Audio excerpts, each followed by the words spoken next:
말씀은 사무엘하 19장 5절에서 8절까지 말씀입니다. 사무엘하 19장 5절에서 8절까지 말씀.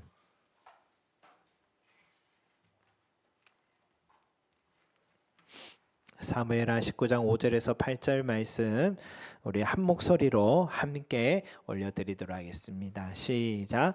요압이 집에 들어가서 왕께 말씀드리되 왕께서 오늘 왕의 생명과 왕의 자녀의 생명과 처첩과 비빈들의 생명을 구원한 모든 부하들의 얼굴을 부끄럽게 하시니 이는 왕께서 미워하는 자는 사랑하시며 사랑하는 자는 미워하시고 오늘 지휘관들과 부하들을 멸시하심을 나타내심이라.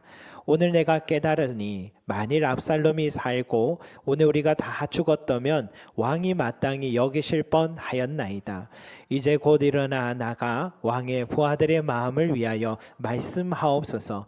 내가 여호와를 두고 맹세하옵나니 왕이 만일 나가지 아니하시면 오늘 밤에 한 사람도 왕과 함께 머물지 아니할지라.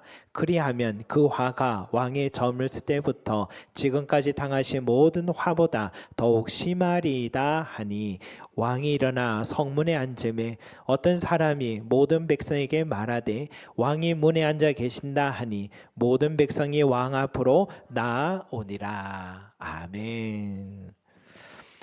여러분, 이번 한 주는 이 명절 주간이었습니다. 우리 명절이 되면은 많은 사람들이 고향길에 이렇게 나서게 되죠. 이제 시대가 자꾸 개인주의 시대가 되면은 이제 좀 고향길도 점점 줄지 않을까 했는데 여전히 고향을 그리워하는 그런 모든 마음들을 느끼게 됩니다. 왜 그럴까 보니까 이 고향에는 이 나를 사랑하시는 이 부모님이 계시기 때문인 것 같아요. 부모님은 나와 처자식을 데리고 내려가도요 불편해 여기기보다는 기쁨으로 이렇게 맞아주십니다. 여러분, 사촌이 땅을 사면 배가 아프다 그렇게 말하지만은 부모님은요 내가 아무리 잘 돼도 진심으로 기뻐해 주시는 분들이시죠. 그런 부모님 모두 세상 떠나시면요 한두 번은 고향에 내려가서 형제들의 집에 머물기는 하겠지만 이 부담을 줄 것 같아서 점점 고향길 내려가기도 주저하게 되는 게 사람들 마음인 것 같습니다. 또 어느새 나 자신이요 자식들에게 그리운 고향이 되어 있습니다. 고향이란 바로 그런 것인 것 같아요. 여러분, 부모는요 자식의 존재 자체를 사랑합니다. 그리고 끝까지 위하고 또한 기도해 주는 분들이 부모의 마음이죠. 그래서 눈에 넣어도 아프지 않은 게 자식이다 그런 말을 하는데 자식이 아프면요 차라리 내가 아팠으면 좋겠다. 자식이 죽으면 가슴에 묻어둔다라고 부모는 그렇게 말합니다. 부모란 바로 그런 존재들이죠. 안타깝게도 다윗은요 자식 압살롬을 가슴에 묻게 되었습니다. 어릴 때부터 인물이 너무 좋고 총명했기 때문에 다윗은 누구보다 아꼈던 자식이 압살롬이었습니다. 그러니까 다윗에게는 항상 압살롬은 자랑이었습니다. 그런데 어디서부터 잘못됐는지 모르겠어요. 물론 다윗 자신의 죄 때문에 일어난 일은 분명합니다. 칼이 내 집에 영원토록 떠나지 아니하리라 라고 하나님이 말씀하셨기 때문이죠. 그런데 여기까지인지는 몰랐습니다. 다윗이 지난 실수들을 다 이 복기를 해봅니다.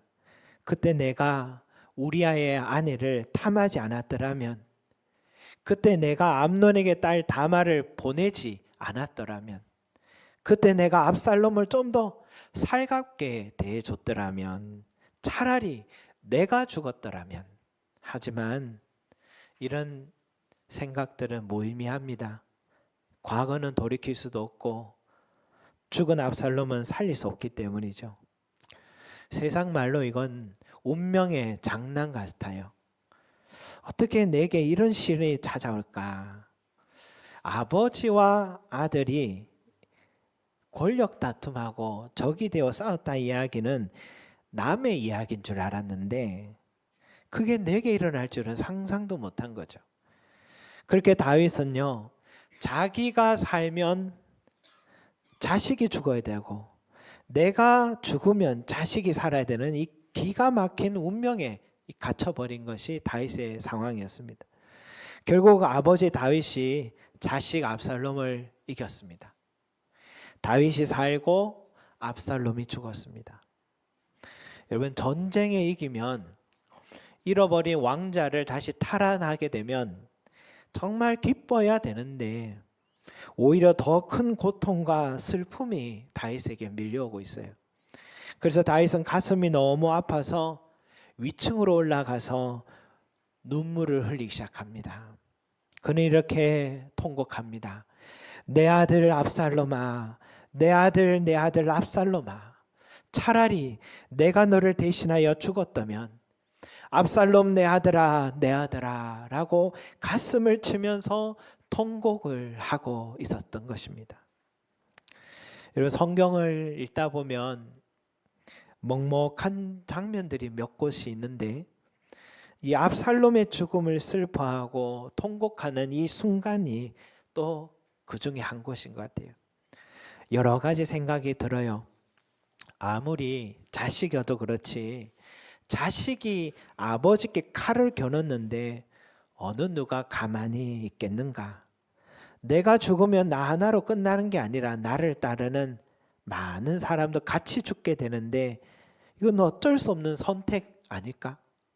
라는 생각과 또 한편 그래도 자식 이기는 부모가 없다 했듯이 부모는 자식에게 질 때 더 마음이 편한 건 아닐까? 자식에게 이겼다고 좋아할 부모가 어디 있을까?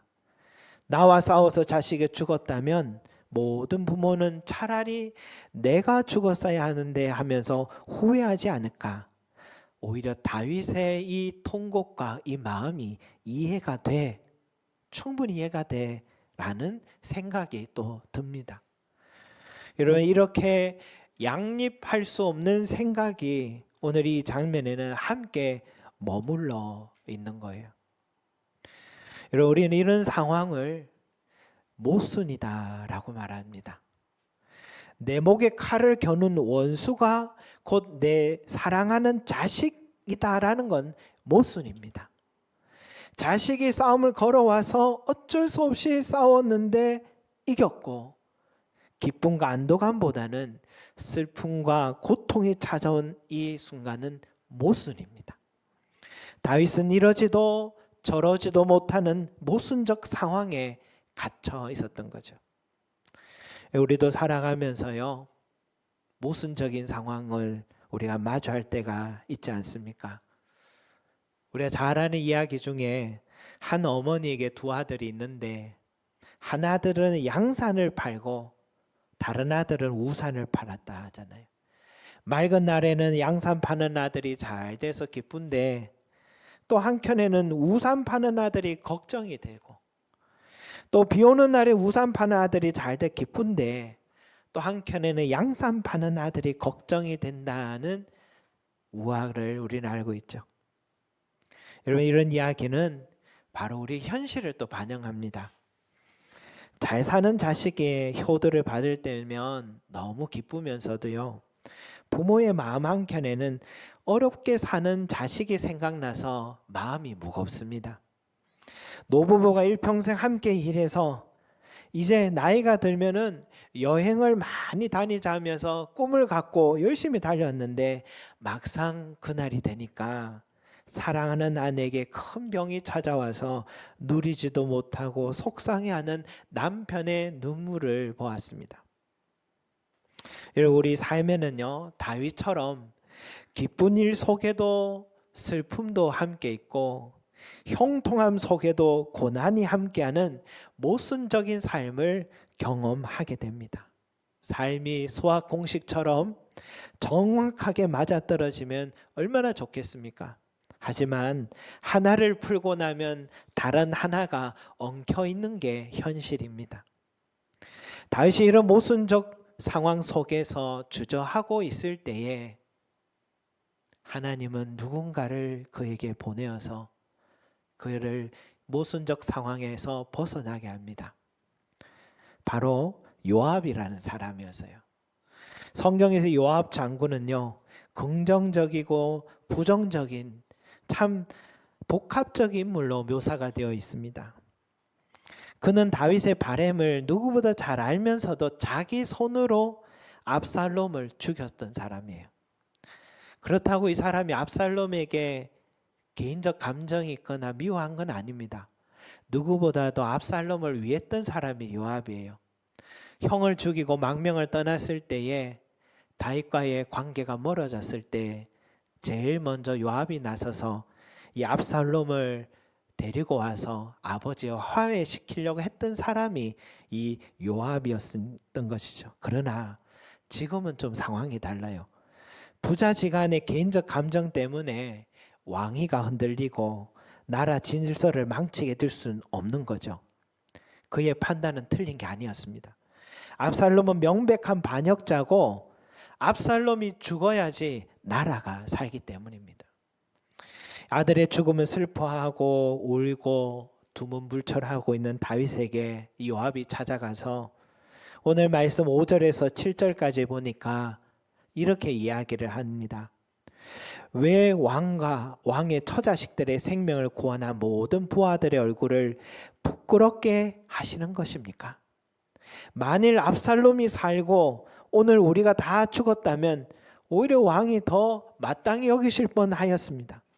이제 곧 일어나 나가서 왕의 부하들의 마음을 위로하여 말씀하옵소서라고 간청을 했습니다. 그래서 오늘 8절 말씀에 왕이 일어나 성문에 앉으매 라고 말씀이 시작되는 거예요. 다윗이요, 그 슬픔과 눈물이라는 개인적 감정을 걷어들이고요, 성문에서 왕의 자리에 앉아서 군사들의 승리의 열병식을 치하하고 있는 바로 그 순간이 오늘 이 장면입니다.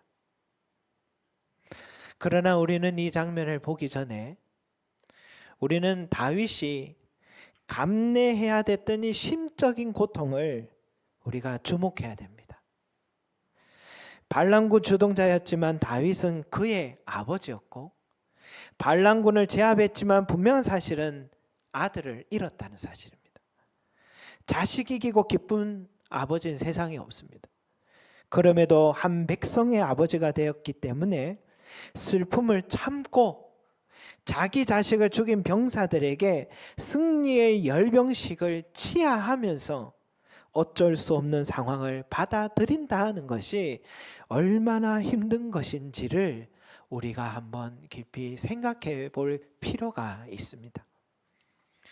가끔씩 존경받던 사람들이요, 자식에 대한 이 애착 때문에 균형감을 잃고 잘못된 선택을 하면서 지금까지 쌓아왔던 그 많은 좋은 업적들이 한순간에 물거품으로 만드는 일들을 종종 보게 됩니다.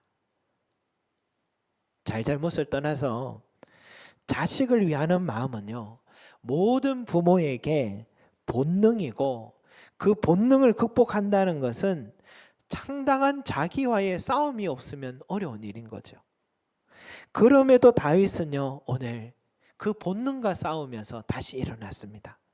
8절에 왕이 일어나 성문에 앉으매, 그는 요압의 합당한 말을 듣고 눈물을 훔치고 일어나서 자기 본연의 자리로 돌아갔다라는 것이죠.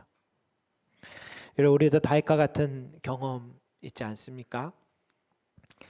무엇이 옳은지는 알지만 내 마음이 전혀 그렇지 못해서 이러지도 저러지도 못하니 모순적 상황에 갇힐 때가 있지 않습니까? 그럴 때는 아무것도 하기 싫어지고 먹고 싶은 것도 없어져요. 이런 상황이 된 원인들을 자책하면서 집 밖으로 나오기도 싫은 때도 있습니다. 왜 내게 이런 시련 주셨냐고 하늘을 원망하기도 합니다. 세상 밖에 나오면 모두 저렇게 웃고 있는데 나만 기쁘지가 않습니다. 휴대폰을 켜고 세상을 또 들여다보면 모두 다 행복해 보이는 사진만 다 걸어놨는데 다 잘 사는 것 같은데 나만 불행한 것 같습니다. 살아도 사는 것 같지 않을 때가 우리에게 찾아옵니다. 여러분, 바로 그때에 다윗을 기억하시기 바랍니다. 나만 그런 게 아니란 사실을 기억하시기 바랍니다. 다윗도 남은 가족들 생각해서라도 어쩔 수 없이 숟가락 들고 입에 떠넣어야 됐고, 자기 바라보는 백성을 위해서라도 어쩔 수 없이 성문으로 나가야 됐고, 어쩔 수 없이 일을 해야 됐고, 어쩔 수 없이 웃어야 했고, 어쩔 수 없이 사람을 만나야 했습니다. 가슴에 품고 있는 사표도 쉽게 던지지 못하는 것도 다 같은 이유인 것입니다. 8절에 왕이 일어나 성문에 앉으매란 바로 그런 마음을 뜻하는 것입니다. 여러분, 그런 인내가 쌓이고 또 쌓일 때 우리 인생은요, 아름다운 한 편의 영화로 완성되는 것입니다. 목사는 아직 젊어 보이는데 어떻게 뭘 안다고 그런 소리 하냐라 할 수 있겠지만, 다 살아보지 못해도요, 성경에 보니 그렇고 또 우리 성도들을 보니 그렇고 우리 부모님들의 삶을 보니 그런 것 같아요. 인생이요, 여행처럼 또 놀이공원처럼 좋은 날 기쁜 날도 있는데 하기 싫은 일도 참고 인내해야 하는 나날들은 더 많다는 것이 사실인 것 같습니다. 하지만 잊지 마십시오. 그 인내가 바로 하나님께서 우리에게 원하시는 신앙의 덕목이다라는 것을요. 성경에는 인내에 대해 하신 말씀이 참 많은데 그 중에서 이런 말씀들이 있어요. 환난은 인내를, 인내는 연단을, 연단은 소망을 이룬 줄 알미로다. 인내를 온전히 이루라. 이는 너희로 온전하고 또 구하여 조금도 부족함이 없게 하려 함이로다. 우리가 선을 행하되 낙심하지 말지니 포기하지 아니하면 때가 이름에 거두리로다. 내가 여호와를 기다리고 기다렸더니 귀를 기울이사 나의 부르짖음을 들으셨도다. 세상 사람들은 참지 마라, 자꾸 참고 인내해서 내 몸에 병이 생긴다, 다 화병이 생긴 게 다 참아서 그렇다, 이러다 내 몸에 살이가 생기겠다, 이런 말들 쉽게 하지만 여러분, 그럴 것 같으면 하나님은 우리에게 인내하라고 하지도 않습니다. 성경에 인내를 온전히 이루라라고 분명히 말하고 있어요. 왜냐? 인내하면 결국 소망을 이루기 때문이에요. 인내하면 반드시 거두기 때문이에요. 여호와를 기다리고 기다렸더니, 즉 믿음 안에서 인내하였더니 나의 부르짖음을 들으셨기 때문인 것입니다. 성도 여러분, 오늘 다윗이 어떤 인내를 하고 있는지 우리는 눈여겨봐야 합니다.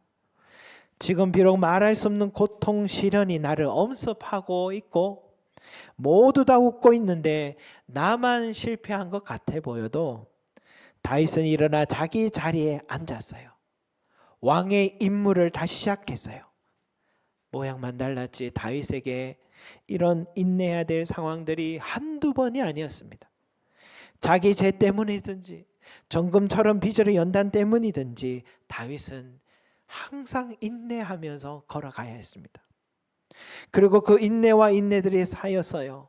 그의 삶 전체가 하나님께 합한 자라고 평가받았듯이 저와 여러분들도요, 내 실수로 인한 고난이든지 성장을 위한 고난이든지 인내하시기를 바랍니다. 인내를 온전히 이루시기 바랍니다. 인내는 반드시 결실을 얻게 해주신다는 걸 믿으시기 바랍니다. 인내하며 기도하시기 바랍니다. 하나님 반드시 우리의 기도를 들어주시고 응답해 주실 것입니다. 하나님은 여러분 삶을 다 지켜보고 계시고요, 지금도요, 우리를 위해서 보이지 않는 곳에서 열심히 일하고 여호와 일에 준비하고 계심을 믿으시기 바랍니다. 다윗같이 다시 일어나서 내 본연의 자리에서 묵묵히 걸어가고 승리하는 자 되시길 바랍니다. 또 하나는요, 우리가 묵상해야 될 것은 아버지의 사랑이에요. 감히 비교할 수는 없는데 자식을 향한 아버지 다윗의 사랑을 보면서요, 우리를 사랑하시는 하나님 아버지의 사랑을 우리가 언뜻 발견해야 합니다. 이렇게 죄 많은, 흠 많은 반역한 아들 압살롬이어도 아버지라는 이유 때문에 그 아들의 죽음을 이렇게 안타까워 슬퍼하고 통곡할 수밖에 없습니다. 그렇다면 하늘 아버지께서 죄 없는 친아들 예수 그리스도를 십자가의 죽음에 내어 주셔야 했던 그 순간은 여러분 어떤 심정이었을까 짐작이나 됩니까? 아들 예수님이 죽음의 고통이 두려워서 아버지께 간청까지 했어요. 아버지요, 이 잔을 옮겨 주옵소서 하면서 그 간청이 얼마나 간절했는지 땀방울이 핏방울처럼 끈적하게 흘러내렸던 그런 간청을 드렸지만 그마저도 아버지 하나님은 외면하실 때 그 아버지 하나님의 마음이 어떠하셨을까? 우리가 생각해 봐야 합니다. 하나님께서 아들 예수 그리스도를 얼마나 사랑하셨는지 성경에는 많이 나와요. 아버지께서 아들을 사랑하사 만물을 다 그의 손에 주셨으니 라고 했어요. 여러분, 부모는 자식에게 자기가 떠날 때 모든 걸 다 줍니다. 그것을 아까워하지 않아요. 왜? 사랑하기 때문이에요. 하나님도 마찬가지예요. 아들 예수님께 만물을 다 그의 손에 주셨다라고 했습니다. 또 하나님은 아들 예수님이 요단강에 세례받을 때 이렇게 친히 말씀하셨어요. 이는 내 사랑하는 아들이요 내 기뻐하는 자라. 눈에 넣어도 아프지 않은 자가 하나님께 예수 그리스도였습니다. 패션 오브 크라이스트라는 그 유명한 영화에 예수님의 12시간 동안 이 고난당하는 장면을 담아둔 게 그 영화예요. 마지막 십자가에 달려서 죽으시는 그 장면이 나오는데 그 죽으실 때 하늘에서 한 방울의 물이 엉키더니 땅바닥까지 뚝 떨어지는 장면이 나오는데 그걸 볼 때 마치 아들을 잃은 아버지의 슬픔과 눈물 같아 보였습니다. 연출자의 과장된 표현이 아니라 아들을 향한 아버지의 마음을 잘 담아낸 장면 같았습니다. 여러분, 그런 아들을 향한 사랑과 이 감정을 누르시고 참으시기까지 죄로 인해 죽을 수밖에 없는 우리를 양아들로 삼으시기 위해서 친아들을 십자가의 죽음에 내놓으셨다라는 것은 그 어떤 종교에서도 세상 어디에도 어떤 문학에서도 발견할 수 없는 이야기입니다. 이건 역설적으로 나란 존재가 얼마나 고귀한 존재인가를 생각하게 만드는 장면입니다.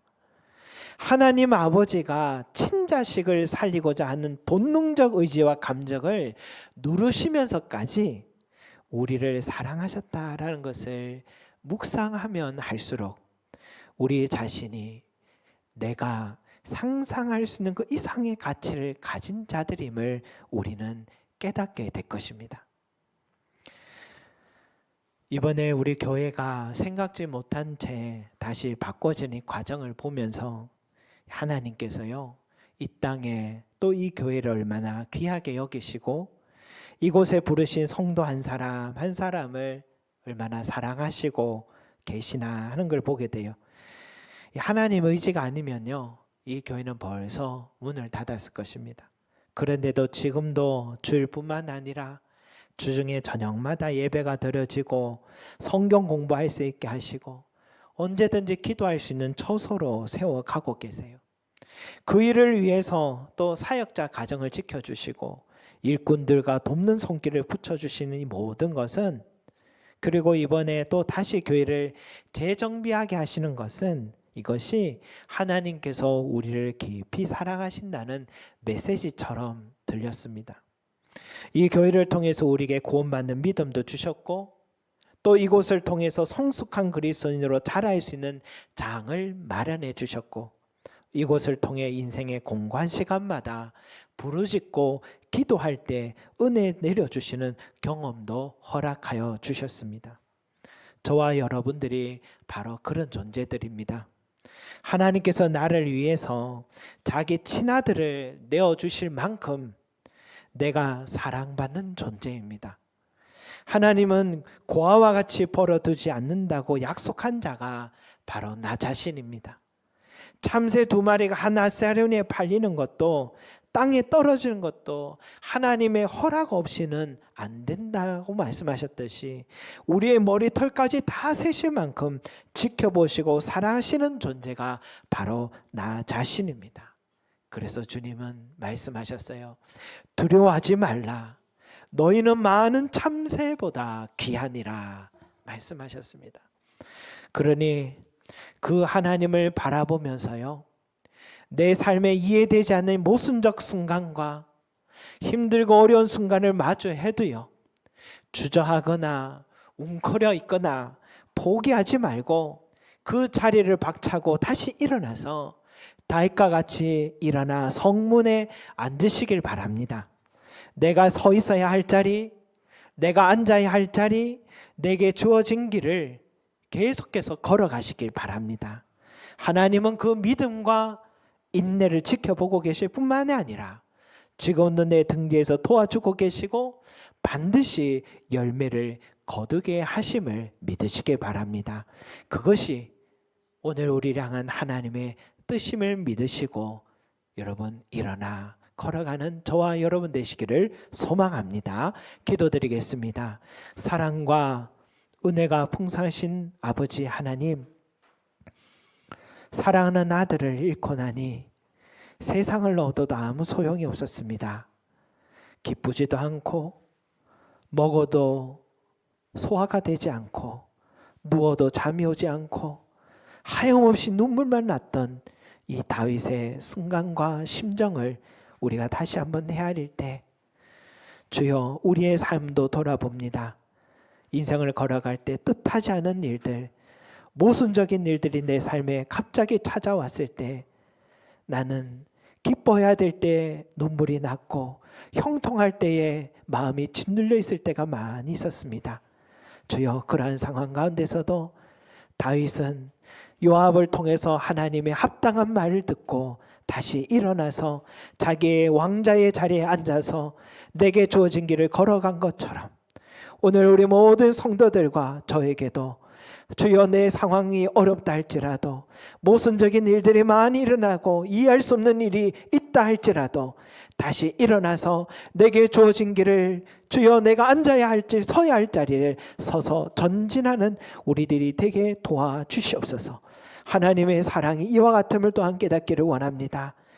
하나님이여 반역한 아들도 이렇게 끝까지 사랑한 것이 아버지의 마음이듯이 친아들을 내어놓기까지 우리를 사랑하신 하나님 마음을 깨닫게 하여 주시옵시고 우리를 그렇게 하나님께 반역했던 우리들을 지금도 사랑하신 하나님 아버지의 마음을 다시 한번 기억하고 이제는 하나님 안에 거하게 하시고 하나님께로 달려가게 하여 주시고 하나님 기뻐하시는 선자리에 털 수 있는 우리들이 되게 하여 주셔서 하나님의 그 사랑을 누리며 전하며 사랑하는 실천하는 우리들이 될 수 있도록 축복하여 주시옵소서. 감사드리며 예수 그리스도 이름으로 기도드립니다. 아멘.